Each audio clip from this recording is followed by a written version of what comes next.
Hi, and welcome back to my channel. Here we have the start of another reading vlog. I have 2 days off to start this week, and I plan to read a lot because I'm still in the midst of my NaNoWriMo goal.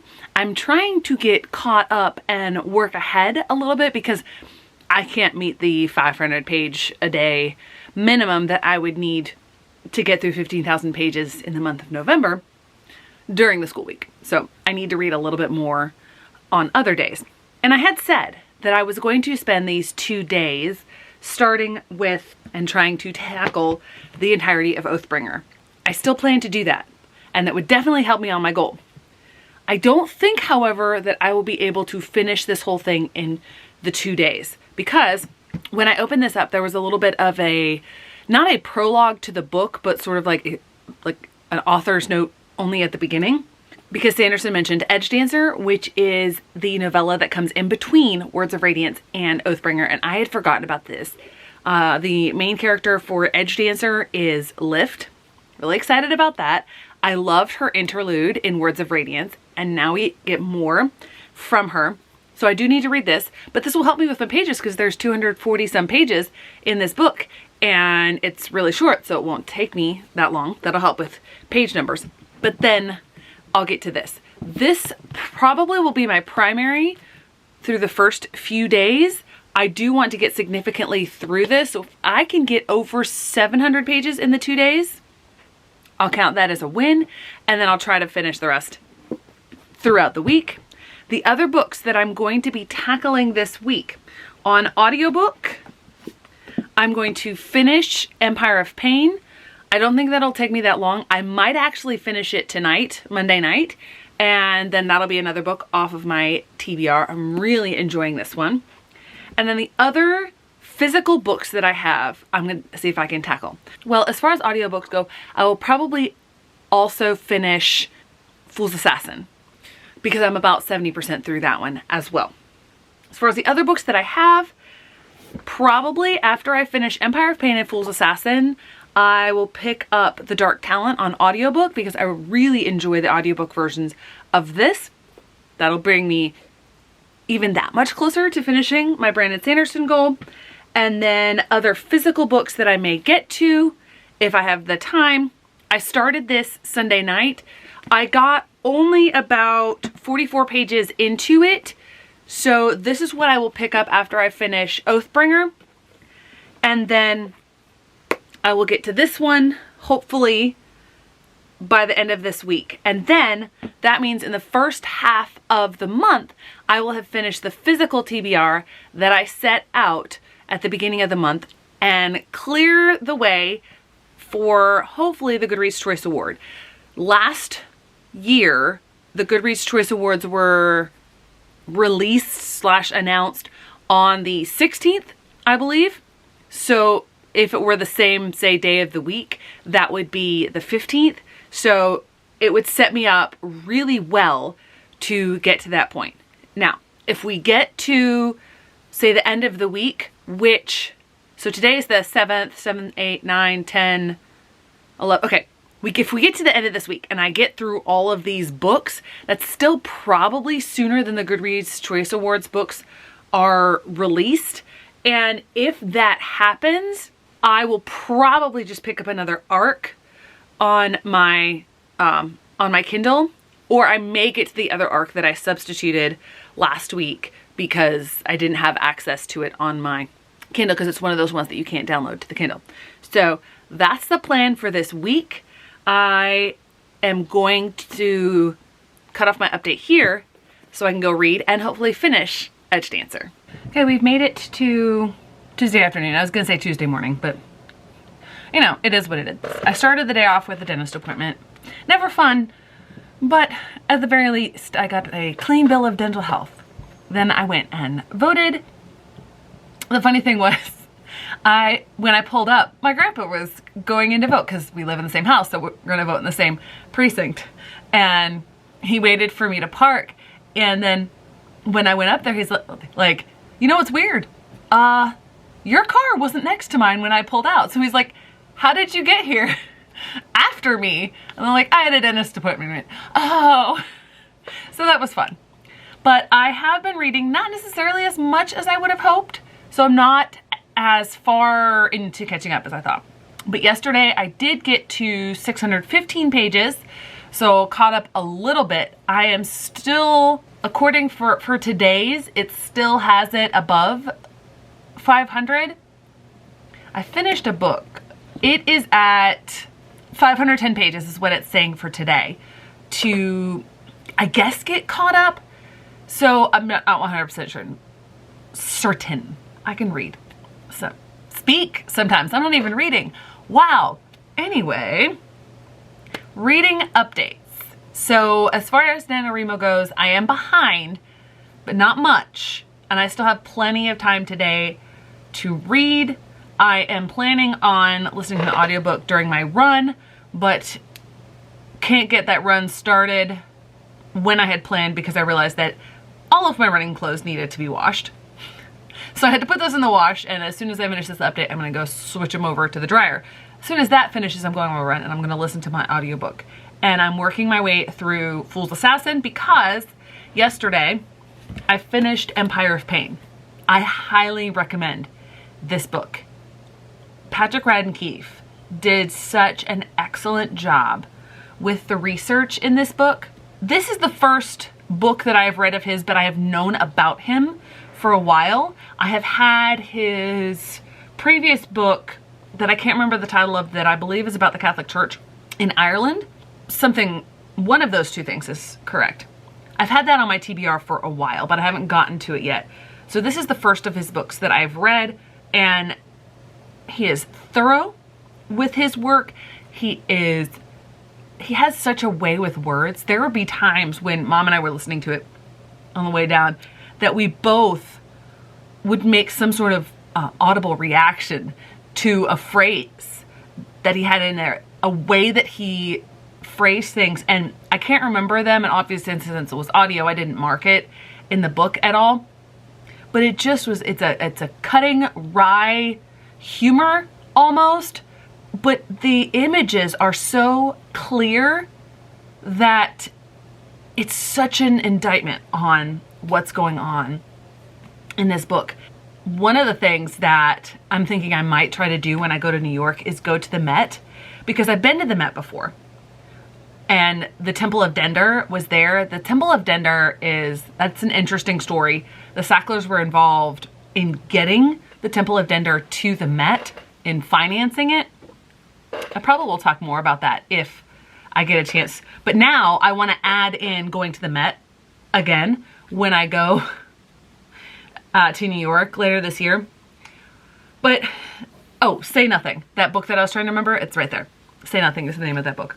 I think that you did have to have both the story of the family and spending so much time on Arthur Sackler, who was not specifically part of the Sacklers who owned Purdue Pharma. Arthur Sackler died before OxyContin was introduced to the market. The way that Arthur Sackler led the whole family and pulled all of these things together, like with advertising, with Valium, with even purchasing the company for his brothers, I think it was so crucial to see how much value Arthur Sackler and the rest of the family put on the family name, and to see what happened as all of this is unspooling and all of these different colleges and museums are going, yeah, we're not going to take any more donations. We're going to change these names. So the Sacklers may have a lot of their wealth still, most of their wealth, but they don't have the name. I think it was really important to learn about the family to see why that was so important. So I highly recommend this book. This morning, I also finally finished Antes de ser libres, and I really want to read this book in English because I know that there was a lot that I missed that went over my head because this is my second language and I haven't been studying Spanish as much as I have in the past.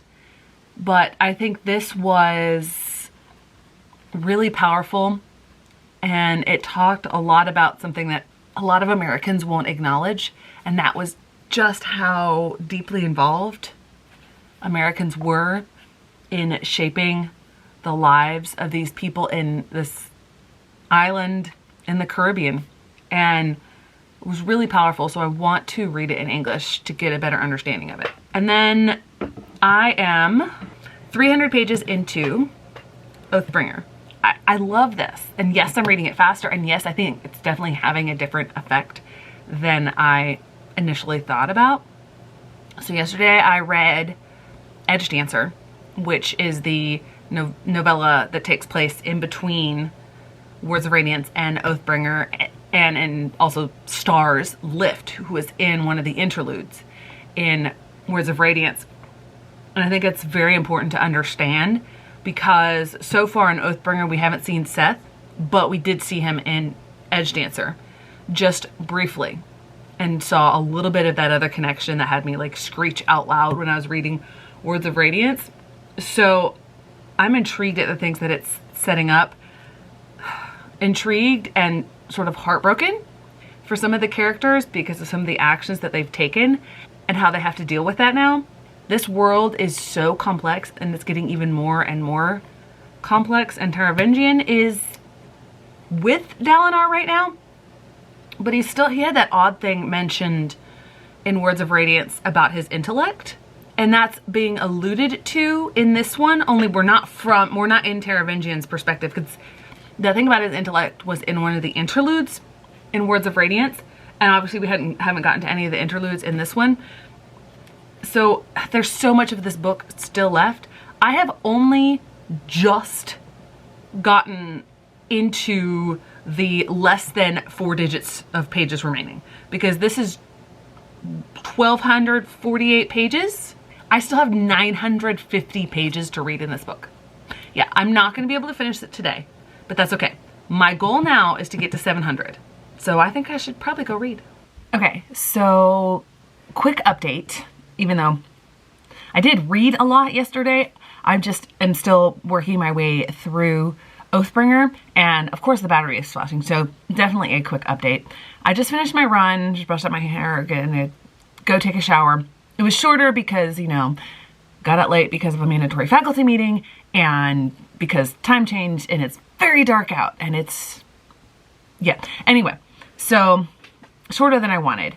But reading update, I fell a little short of getting my per day pages back to 500, what it should be, much less getting advanced. But I did read significantly in Fool's Assassin.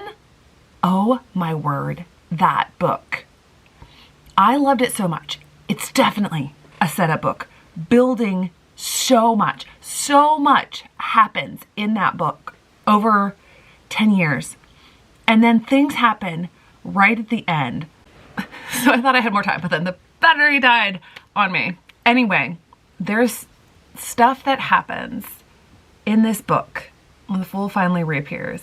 Oh my word, I can't even. I gasped out loud. I was running on the track at my old school, and I just went, wait, what? What just happened? Fitz, what are you doing?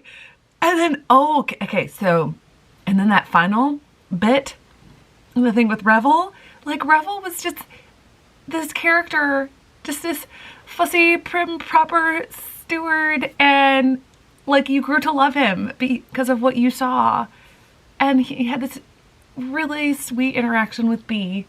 I can't say anything, but like, oh my word, when that happened, I was like, oh no. Yeah.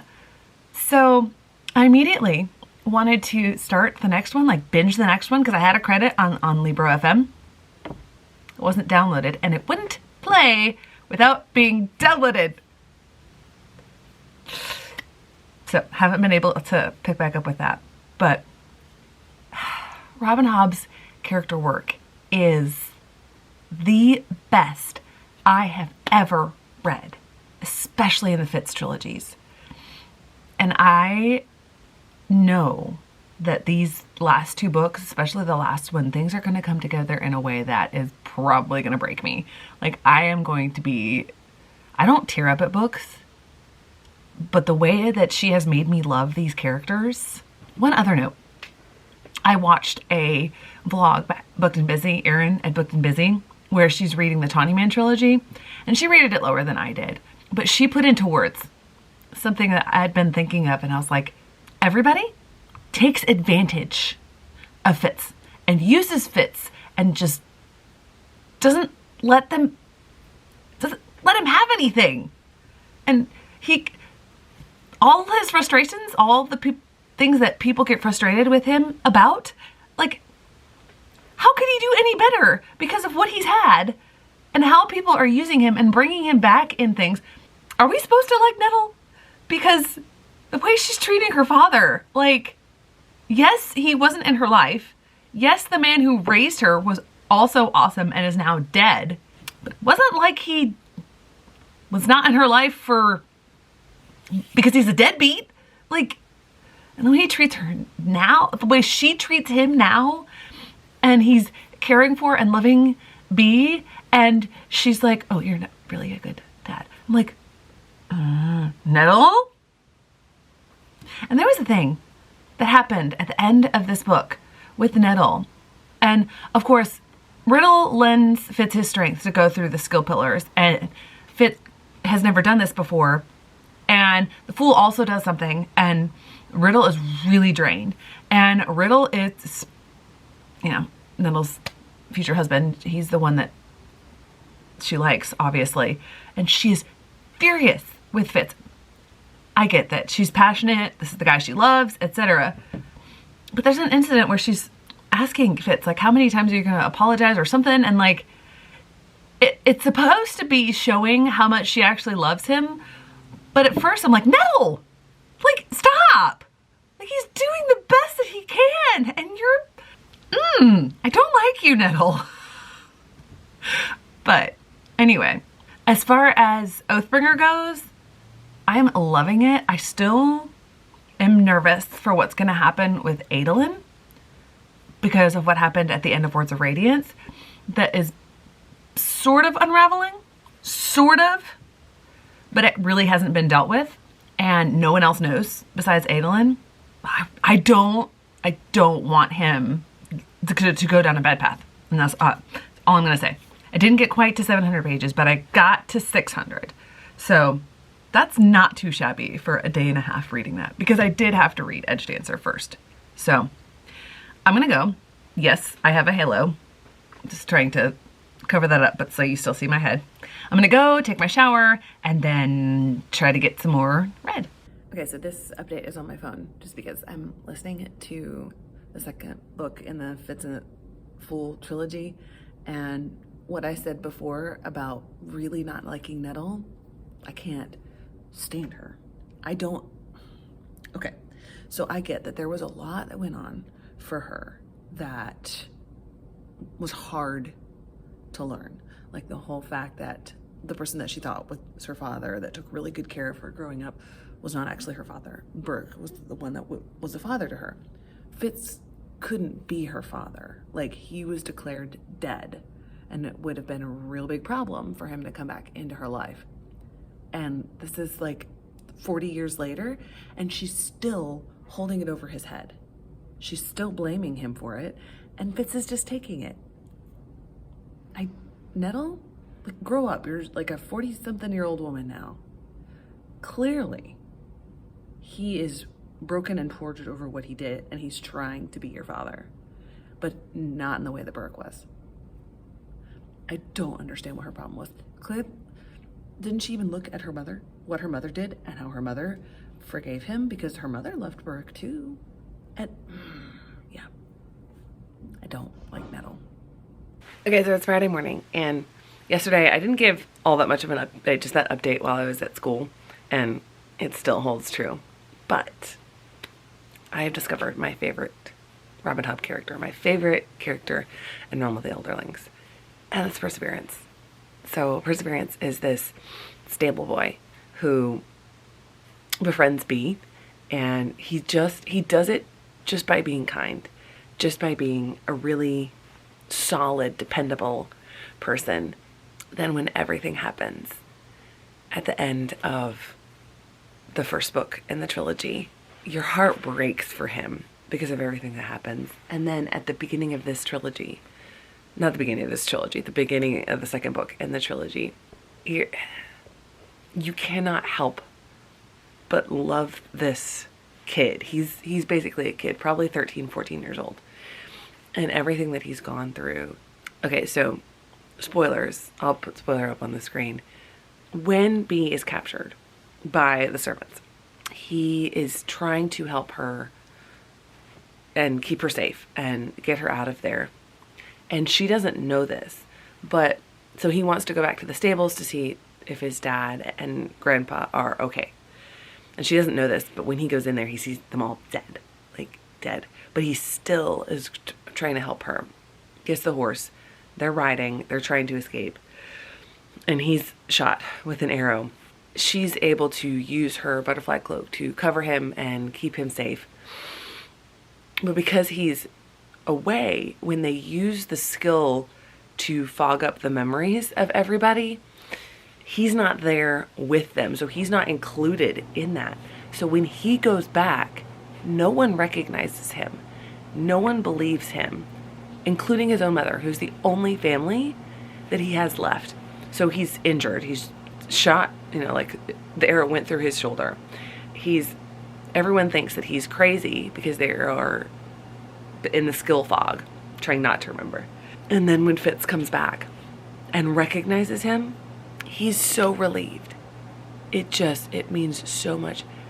And he still is so loyal. Like, he pledges his loyalty to Fitz, and your heart breaks for him and everything that he's going through and how loyal, and it's amazing. So spoilers done. Perseverance is my favorite character. I love him so much. The person who I'm growing to despise is Shade. Shade is supposed to be this mentor figure who has always been there for Fitz, but always in a mysterious way. And Shade is a very interesting man. And Fitz talks about how different things that's just Shade. And you've got to imagine, so Shade had a similar upbringing. Shade was also a bastard. He, for so long, was just never acknowledged, but he was always there carrying out all the dirty work. And then he gets to be acknowledged. He gets to, not as a Farseer, but he gets to come out and be this advisor to Dutiful, and he gets to have a life out of the shadows. But he doesn't know how to leave all of the mess, all of the shadows behind. As he comes out, he is able to have relationships with women, and that leads to children, which he doesn't tell Fitz about until afterwards. And Fitz is like, what are you doing? Like, dude, maybe you should have told me this. Maybe this would have made a little bit of a difference in all of my calculations here. So one of the children is a daughter, and that daughter is captured as well as Bee. Shade is so mean and awful to Fitz, blaming him for everything that happened. Will you guys stop mistreating Fitz? Just stop it. Stop it. I was so mad at him. And I was trying to figure out, like, what is driving him? What is keeping him so that he both trusts and doesn't trust Fitz, this person he's known since he was a child? And I thought back to the beginning of Assassin's Quest, where Burke and Shade, well, Burke primarily, but Shade a little bit, are trying to bring Fitz back to himself, because that's where he is very wolf-like, and he just wants to be with Night Eyes and all that sort of stuff. And there's a point in which Fitz is very harsh and mean to both Burke and Shade, and Hobb talks about in that section that it severs their relationship.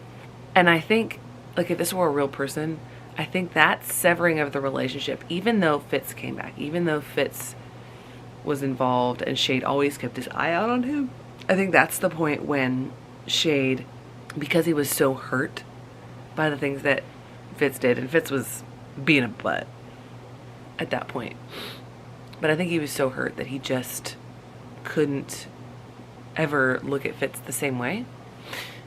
And I think perhaps that explains a little bit, but also like the way that people blame Fitz for everything. Like, guys, you don't need to do this. Fitz already blames himself. Like, back off. So I was thinking about that last night and just was like, oh, okay, maybe that explains it. And then so I should know better than to read two massive epic fantasies at the same time, because audiobook for the Fitz and the Fool trilogy and physical copy for Stormlight Archive, because I love both of them. But there's a level of emotional tie-in that I'm in with the Realm of the Elderlings that we're just not at with Stormlight Archive. And so it's really, I don't want to taint the Stormlight Archive with all the emotional stuff that, all the character development, everything Rob Hobbs putting through. But, you know, not so great timing, but I did it to myself. But the Stormlight Archive, it's just, I'm reading it faster, obviously, bigger chunks at a time, and I think that's helping. Not that Words of Radiance is a bad book, but my experience of it, it's so intriguing and so complicated and nuanced. And Shallan is really perplexing to me. Like, I understand partially why she puts on all these different disguises, and that goes to the type of radiant that she is, but I can't figure her out. There's some good stuff getting revealed, and this one is Dalinar's backstory, which explains a lot. I mean, he has a lot more backstory than Kaladin or Shallan because he's decades older than them. But what just happened for Dalinar, I'm like, oh, there's my reading updates. I hope to, this weekend, finish both the Second and the Fifth and the Fool trilogy and Oathbringer, because even though I had seen this on Goodreads website, it just sort of didn't sink in, and maybe I didn't see it before. They are releasing the nominees on the 15th, so there is a confirmed date. So that's gonna be, I wish it were like a weekend, not a Tuesday, so I had more time to make the video. I'm gonna do a reaction to the release on next Tuesday. Then I'm gonna also in that video include trying to get as many of the books as possible. I'm kind of hoping that several of them I own. I'm pointing back to my library at the moment. That would be kind of cool. Okay, so I gotta finish getting ready and getting this day started. I had wished that the winds were just a little bit stronger so that we could have had a day here at the house. Not we, I'm just one person, but that would have been nice. I could have gotten more reading done. Okay, so it's Saturday afternoon. I intended to start reading a whole lot earlier than I did. I mean, I read about 100 or so pages of Oathbringer before Mom came over and we started our run. I didn't get started after the run as soon as I would have wanted, but I'm glad that I didn't come on to update before now, because I finished Oathbringer. And one of the things that I was thinking about on the run was how it feels like so much. There is so much going on in these books. It makes total sense to me that they just keep getting bigger and bigger and bigger, because there's just so much to go over. I mean, I guess you could break them up into smaller pieces, but I don't think it would have the same effect. There's a reason that these books are this size, because the plot needs all of that. But one thing that can happen when you get about 700 pages in with a book this big, and the way that Sanderson built his plot, is it can feel like, okay, where is this going? Like, it's good. Like, I like the stuff that we're going over. You're blowing my mind with some of this stuff. But at the same time, it's just so much, it's hard to keep it straight. But then the Sanderlanche starts, and all the pieces start coming together. I was first, so this book is Dalinar's book, where you get his background. And of course, things had been hinted at for a while.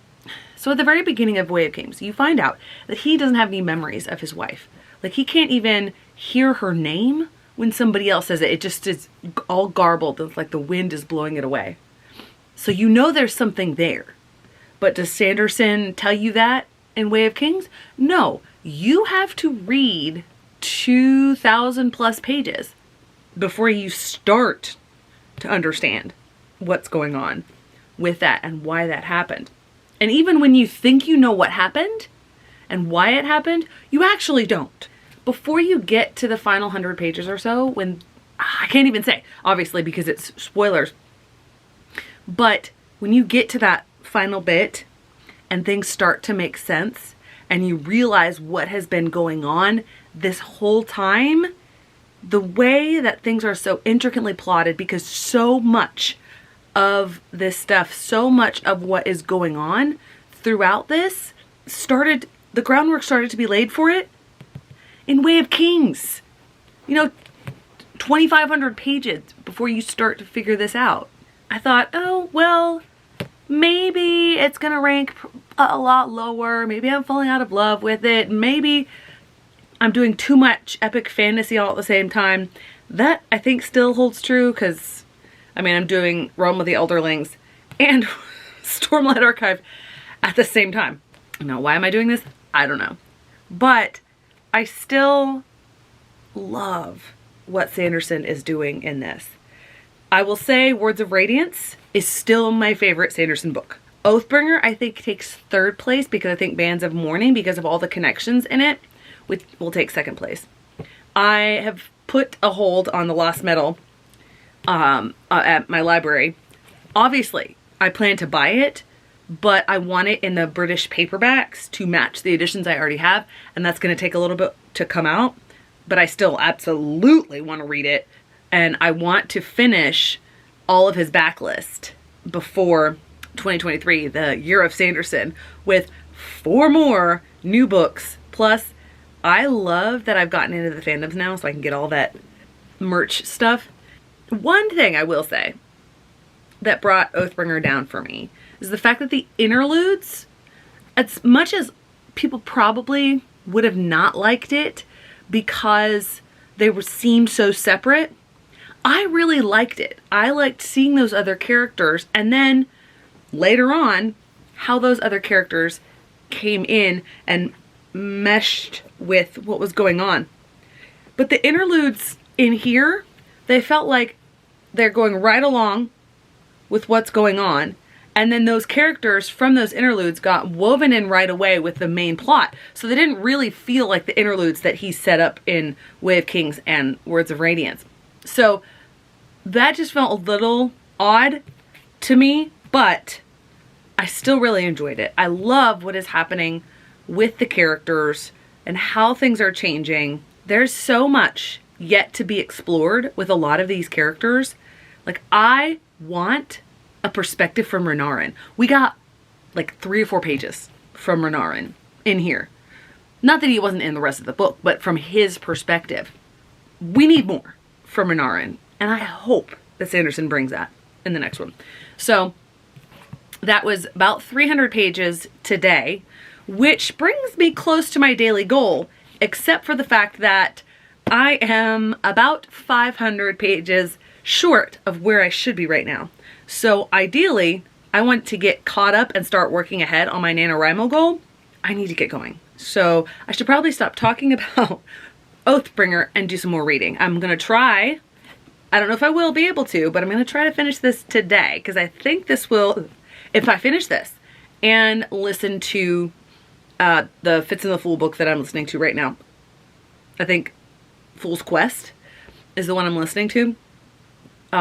Then I think I will get very close to getting caught up on my goal. Okay, I'm going to do a quick update. Sunday morning, and yes, I am wearing my elven cloak that I got on last week's vlog, but I'm going to go get some reading done. Now, when I did my update yesterday, I didn't realize how late it was, because I wasn't looking at my watch or anything. I was just reading, and so I should have realized I didn't have enough time to finish this, but I got really close. I got to page 350 out of 470 or so.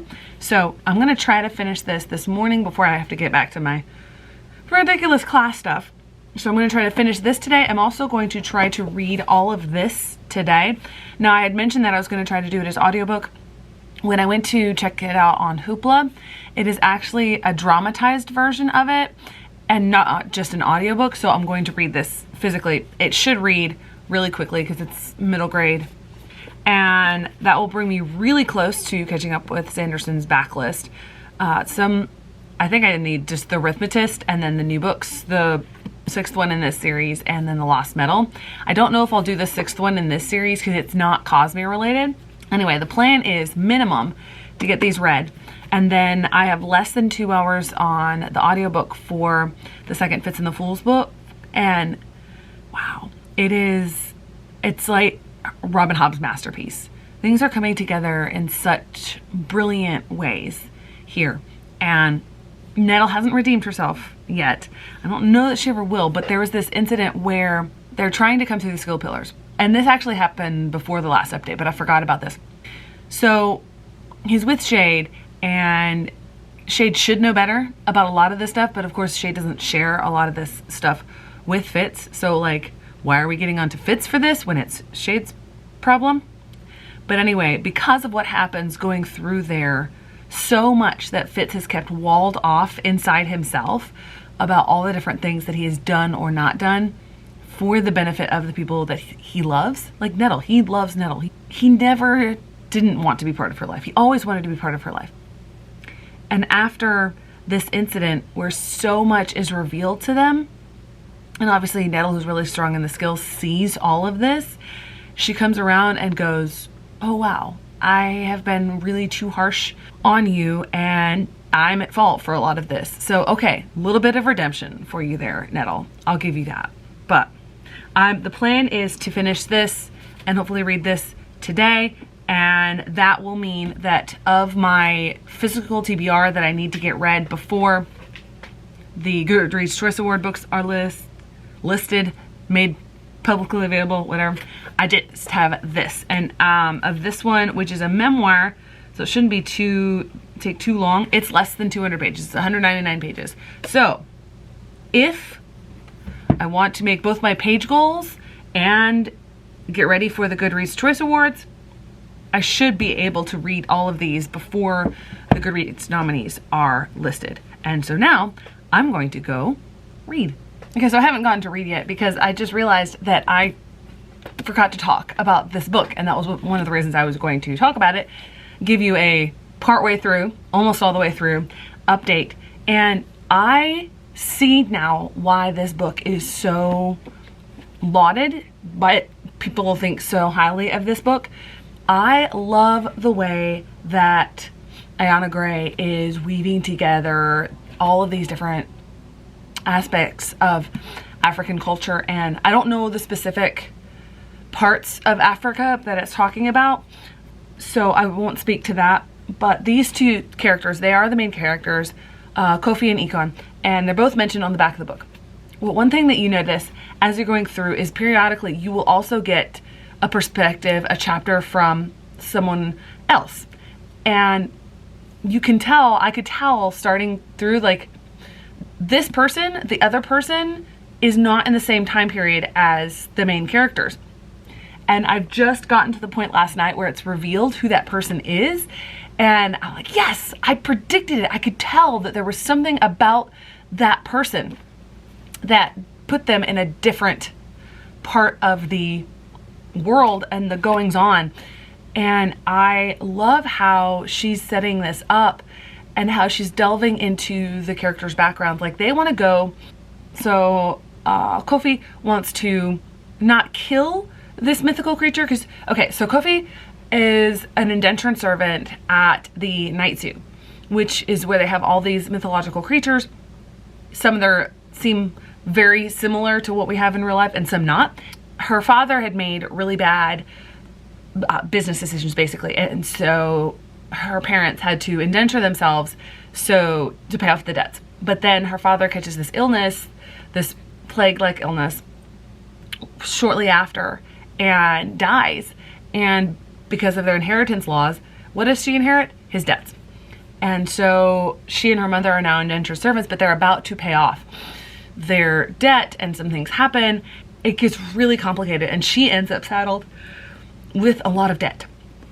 And to get out of it, she's like, I can find this really incredible, deadly creature and bring that creature back because that creature listened to me. And she makes this bargain to sort of get her freedom. And so that's what she's going after. Hikon is, these are their two different tribes. He is involved in this fire that happened at the Night Zoo.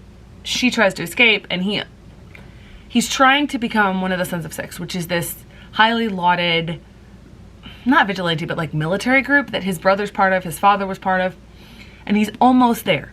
And something happens with them where he's basically kicked out of the group, and he wants to become a member of this group. And to do that, he's like, what will be this feat of heroism and strength that I can do? And that is to kill that same creature that she wants to bring back and barter with. And so they sort of team up, an alliance of convenience, and they're going through the forest, and this forest is so, like, it's creepy, but it is psychologically creepy as well. There is one incident with spiders. I read very quickly through that section because I don't like spiders. Yeah. And Hikon probably after this doesn't like spiders either. But I'm really intrigued by it, and I'm really enjoying what's going on in this book, and I cannot wait to read the sequel. And I do have the sequel on a NetGalley arc, so I don't know when I'll get to it, but I'm really excited about it. And now I'm gonna go finish this. Okay, so it's now time to wrap up the vlog. I was going to try to film another video to go up tomorrow, the day that you'll be seeing this, but I didn't really have any concrete ideas for it, and it's getting towards the end of the day, so I just decided I'm gonna switch up when I post things, and instead of posting the vlog on Thursday, I'm gonna post the vlog tomorrow, and probably my Goodreads initial reaction and etc. is going to go up on Thursday. I just hope I can get a hold of a lot of those books by that time. So, wrapping things up, I am almost done with Alcatraz vs. the Evil Librarians, The Dark Talent, which is book 5. This is really good. Again, I really appreciate how Sanderson is upping the level of seriousness and the stakes in what Alcatraz is facing, while still keeping the zany madcap idea that you had in the first one. But he's reckoning with all of that and what it means for him, because he was raised in the Hushlands, not the Free Kingdoms. So Hushlands would be like where we live. And he's like, where do I belong? And now he's actually reckoning with his relationship with his mother. And it's really powerful. So I'm enjoying this. I don't know when I'll get to book 6, because I will probably wait until it comes out in paperback to get it. And that means that overall, and I don't have 2 of the books in physical copy that I read this week. Well, one I finished this week, and the other one I read in its entirety. Well, almost, because I have less than an hour. And those are the 2 Fist and the Fool books, the first 2 in the series. But besides that, I would say that week 1 of NaNoWriMo is going pretty well. This is a pretty significant chunk of books right here, and obviously I'm still behind on page count, so we'll see if I can get caught up. Today I made some serious dents in it yesterday. Overall, all of these books, except for Dark Talent because I haven't finished it yet and compiled it, all of these books, 4.5 stars. And the 2 Fist and the Fool books, at least the first one I put through compile, the second one I haven't finished it technically yet, but by the time this goes up, I'll have finished it. I actually think that the second one, the one that I'm reading right now, might get to a 5-star. I think the thing that kept the first one from getting to a full 5-star was the plot, or the lack of it in that book, which was necessary. But I talked more about that earlier in the vlog and in last week's vlog. So I think that I have 1 5-star read and, let's see, 1, 2, 3, 4 4.5-star reads, possibly 5 4.5-star reads. I had a great reading week, and I am so excited about the books to be released for the Goodreads Choice Award. Thanks so much for watching. I hope to see you in the next one.